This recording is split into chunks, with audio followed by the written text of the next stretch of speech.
चिंता न करता देवावर भरवसा ठेवण्याविषयी बोध. तेव्हा तो आपल्या शिष्यांना म्हणाला, यामुळे मी तुम्हाला सांगतो, आपण काय खावे अशी आपल्या जीवाविषयी अथवा आपण काय पांघरावे अशी आपल्या शरीराविषयी काळजी करू नका. कारण जीव अन्नापेक्षा व शरीर वस्त्रांपेक्षा अधिक आहे. कावळ्यांकडे लक्ष द्या की ते पेरीत नाहीत व कापणीही करीत नाहीत. त्यांना बळद नाही व कोठारही नाही, तरी देव त्यांना खायला घालतो. पाखरांपेक्षा तुम्ही कितीतरी अधिक मोलाचे आहात. आणि काळजी करून आपले आयुष्य एक हातभर वाढवायला तुमच्यामध्ये कोण समर्थ आहे? म्हणून अति लहान गोष्ट देखील जर तुमच्याने करवत नाही, तर बाकीच्यांविषयी का काळजी करता? रानफुलांकडे लक्ष द्या, ती कशी वाढतात, ती कातीत नाहीत व विणीतही नाहीत.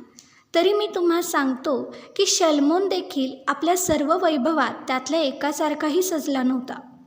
तर अहो अल्पविश्वासी, जे गवत आज रानात आहे व उद्या भट्टीत टाकले जाते, त्याला जर देव असा पोशाख घालतो, तर तो किती विशेष करून तुम्हाला पोशाख घालील. आणि आपण काय खावे किंवा काय प्यावे यासाठी तुम्ही तर झटू नका व संशयी मनाचेही होऊ नका.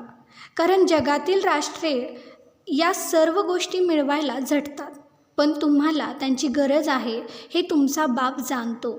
तर तुम्ही त्याचे राज्य मिळवायला झटा, म्हणजे त्यावर ह्या सर्व गोष्टी तुम्हाला मिळतील. हे लहान कळपा भिवू नको, कारण तुम्हास राज्य द्यावे यात तुमच्या बापाला संतोष आहे. जे तुमचे आहे ते विकून दान द्या. जुन्या न होणाऱ्या पिशव्या, न सरणारी संपत्ती तुम्ही आकाशामध्ये आपणासाठी करून ठेवा. तेथे चोर जवळ येत नाही व कसर नाश करीत नाही. कारण जेथे तुमची संपत्ती आहे तेथे तुमचे चित्तही लागेल.